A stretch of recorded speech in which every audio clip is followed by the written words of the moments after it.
आप देख रहे हैं जनपद न्यूज, न्यूज एंड व्यूज। मैं राकेश और आप देख रहे हैं जनपद न्यूज। जहरीली शराब से सिवान और छपरा में हुई मौत को लेकर बिहार सरकार के मंत्री जनक राम ने आज क्या कहा वो सुनाते हैं, उसको सुनिए।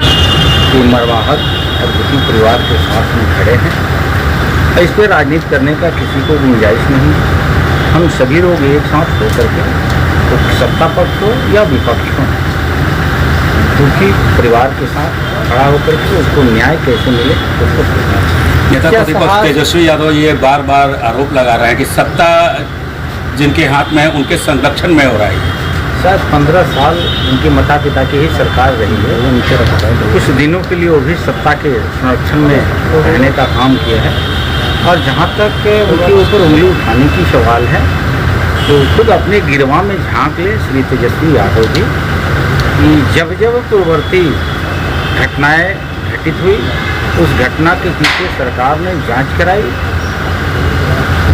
तो भू माफिया हो, शराब माफिया हो, जमीन माफिया हो, कहीं न कहीं आपके ही श्री तेजस्वी यादव जी संरक्षक प्राप्त होते दिखता है, जांच में भी सामने आता है। तेजस्वी यादव यात्रा पे है और स्थगित कर दिए हैं यात्रा को।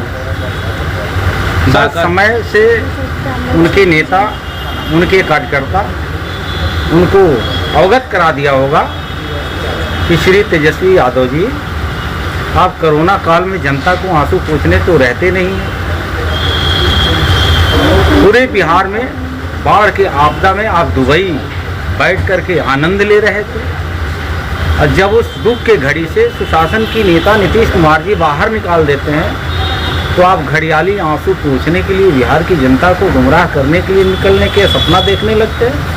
शायद यही कारण है कि समय रहते तेजस्वी यादव जी के ही नेता उनको सद्बुद्धि दिया होगा कि शायद जनता के बीच में जाएंगे तो जनता आपसे सवाल करेगी कि जब हम लोग बाढ़ में डूब रहे थे आप कहाँ थे श्री तेजस्वी यादव जी। शायद इसलिए उन्होंने अपने यात्रा को रद्द किया होगा। मृतक परिवार को सरकार की तरफ से सहायता राशि मिलेगी? ये सरकार समयबद्ध तरीके से कानूनन जो अधिकार हक बनता है मृतक परिवार को मिलता है। वो राशि की चिंता नहीं है, चिंता इस बात की है कि गरीब गुरबे को, आम आवाम को, बेजुबान लोगों को जहरीली शराब पोस करके और मौत के मुंह में ढकेला जाता है।